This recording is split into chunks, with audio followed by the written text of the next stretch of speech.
শুভেচ্ছা, স্বাগত মাছরাঙা নিউজ শোতে। আপনাদের সঙ্গে আছি কাজী রওশনারা সাকি। এই আয়োজনে দিনের গুরুত্বপূর্ণ সংবাদের পাশাপাশি থাকবে রাজধানীর বাইরের আপডেট। এছাড়া থাকছে বাণিজ্য ও ক্রীড়া সহ আন্তর্জাতিক নানান খবর। প্রথমেই সারাদিনের নিউজ আপডেট।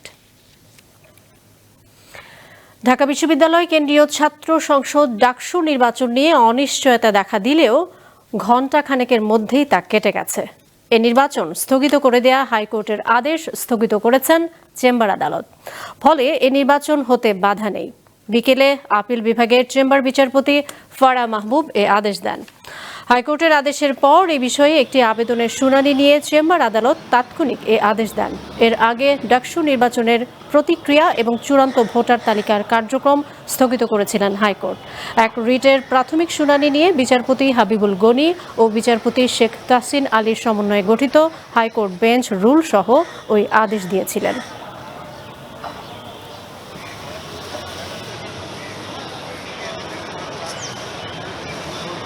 ইনস্ট্যান্টলি আমরা মাননীয় চেম্বার জাজের আদালতে এই বিষয়টি যে গুরুত্ব এবং ইম্পর্টেন্স বলে আমরা চেম্বার জাজের আদালতে হাতে লিখিতভাবে আবেদন করেছি।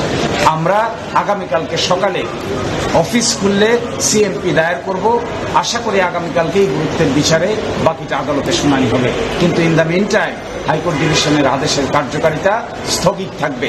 অর্থাৎ ডাকসু নির্বাচন আয়োজন, পরিচালনা, ক্যাম্পেইন, ছাত্রদের উৎসাহ এই ব্যাপারে কোনো স্থগিতাদেশ থাকবে না। দর্শক, ডাকসু নির্বাচন সম্পর্কে জানাতে ঢাকা বিশ্ববিদ্যালয় থেকে সরাসরি যোগ দিচ্ছেন আমাদের সিনিয়র রিপোর্টার মাহমুদ কমল। আমরা যুক্ত হব কমলের সঙ্গে। কমল, ক্যাম্পাসের পরিস্থিতি কেমন দেখছেন?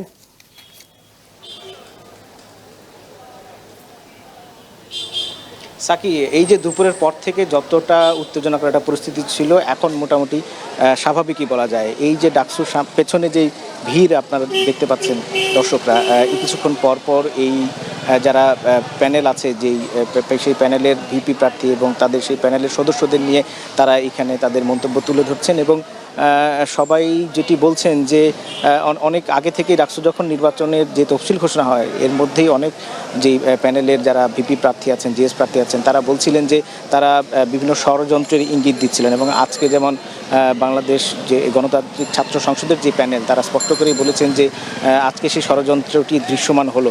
কিন্তু এই যারাই এখানে সাংবাদিকদের সঙ্গে কথা বলছেন, ব্রিফ করছেন, তারা সবাই বলছেন যে একটি আতঙ্ক এখনও রয়ে গেছে, যেহেতু এখনও স্পষ্ট নয় যে তারা তাদের একদম দাবি যেটি তারা অভিযুক্ত করছেন যে ষড়যন্ত্রকারীরা হয়তো আবারও এটি স্থগিত করার একটা পরিকল্পনা করতে পারে।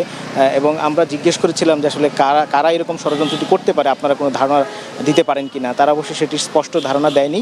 তবে আমরা তাদের কথাবার্তায় যতটুকু বুঝেছি যে এখনও তাদের মধ্যে একটা শঙ্কা রয়েই গেছে যে ডাকসু নির্বাচন আদতে আসলে হবে কি না। তবে তাদের যে প্রচারণা সেটি আমরা দেখছি যে তারা এর পাশাপাশি সেগুলো চালিয়ে যাচ্ছেন। এই মুহূর্তে স্বতন্ত্র যে প্যানেল আছে, উমামা ফাতেমা, তাদের প্যানেল কিছুক্ষণের মধ্যেই তারা ব্রিফ করবেন। তারাও হয়তো তাদের যেই মন্তব্য, সেই মন্তব্যটি তারা তুলে ধরবেন। তবে সব মিলিয়ে তারা এখনও বিশ্বাস করেন যে ডাকসু নির্বাচন 9 সেপ্টেম্বর হবে এবং সেজন্য বিশ্ববিদ্যালয় প্রশাসন এবং নির্বাচন কমিশন ডাকসুর সেই প্রস্তুতি যেভাবে চলছিল, সেই প্রস্তুতি সেভাবেই চলবে। যেহেতু আগামীকালও একটি সুরাহার বিষয় আছে, সে আগামীকালও আসলে বোঝা যাবে যে সেই পরিস্থিতিটা আদতে পূর্ণাঙ্গ সিদ্ধান্ত কী দাঁড়ায়। সাকি। কমল, আপনাকে ধন্যবাদ। ঢাকা বিশ্ববিদ্যালয় থেকে ডাকসু নির্বাচন সম্পর্কে জানাচ্ছিলেন মাহমুদ কমল। প্রধান উপদেষ্টা অধ্যাপক মোহাম্মদ ইউনূসের সঙ্গে সাক্ষাৎ করেছেন সেনাবাহিনী প্রধান জেনারেল ওয়াকারুজ্জামান। বৈঠকে প্রধান উপদেষ্টা বর্তমান পরিস্থিতিতে নাগরিক প্রশাসনকে সহায়তায় সেনাবাহিনীর ভূমিকা নিয়ে আলোচনা করেন এবং আইনশৃঙ্খলা রক্ষায় তাদের অবদানের জন্য কৃতজ্ঞতা জানান। প্রধান উপদেষ্টার প্রেস উইং জানায়, বৈঠকে আসন্ন জাতীয় নির্বাচন নিয়ে আলোচনা হয়। নির্বাচনকে সামনে রেখে সেনাবাহিনীর দায়িত্ব আরও সুসংগঠিত করতে হবে বলে জানান প্রধান উপদেষ্টা। এ সময় তিনি ভোটার উপস্থিতি, নতুন ও নারী ভোটারের অংশগ্রহণ, নিরাপত্তায় বৈশ্বিক আস্থা সব মিলিয়ে নির্বাচনকে গণতন্ত্র ও আইনের শাসনের উৎসব হিসেবে উপস্থাপনের অঙ্গীকার পুনর্ব্যক্ত করেন। অন্যদিকে সেনাপ্রধান সরকারের প্রতি পূর্ণ সহযোগিতার আশ্বাস দিয়ে গুজবে কান না দেওয়ার আহ্বান জানান। তিনি বলেন, সরকারের সব কর্মসূচি সফল করতে সেনাবাহিনী প্রতিশ্রুতিবদ্ধ। এদিকে আইন উপদেষ্টা বলেছেন, আইন উপদেষ্টা ও রাষ্ট্রপতির সাথে সেনা প্রধান প্রায় দেখা করেন, যেটি রুটিন ওয়ার্ক। এ নিয়ে বিচলিত হওয়ার কিছু নেই। দুপুরে সচিবালয়ে সাংবাদিকদের তিনি এসব কথা বলেন। সরকার ফেব্রুয়ারিতেই নির্বাচন করার ব্যাপারে দৃঢ় প্রতিজ্ঞ বলেও জানান তিনি। আর্মি চিফ আপনার আমাদের প্রধান উপদেষ্টার সাথে মাঝে মাঝে দেখা করেন, রাষ্ট্রপতির সাথেও আগে দেখা করেছেন। তো আমি মনে করি না এটা নিয়ে বিচলিত হওয়ার মতো কিছু আছে। আর্মি চিফ প্রধান বিচারপতির সাথে দেখা করেছেন এই ধরনের কোনো তথ্য আমার জানা নাই। তো এখন পর্যন্ত তো অবশ্যই গুজব, আমি তো এই সম্বন্ধে কিছু জানি না। আর আমরা সরকারের পক্ষ থেকে ফেব্রুয়ারিতে নির্বাচন করার ব্যাপারে দৃঢ় প্রতিজ্ঞ। এটা আমাদের প্রধান উপদেষ্টা বারবার বলেছেন। নির্বাচন কমিশনকেও সেরকম ইনস্ট্রাকশন দেওয়া হয়েছে, ওনারা সকল পদক্ষেপ গ্রহণ করছেন। কোনো কারণে যথাসময় নির্বাচন না হলে সে দায় কমিশন নেবে না।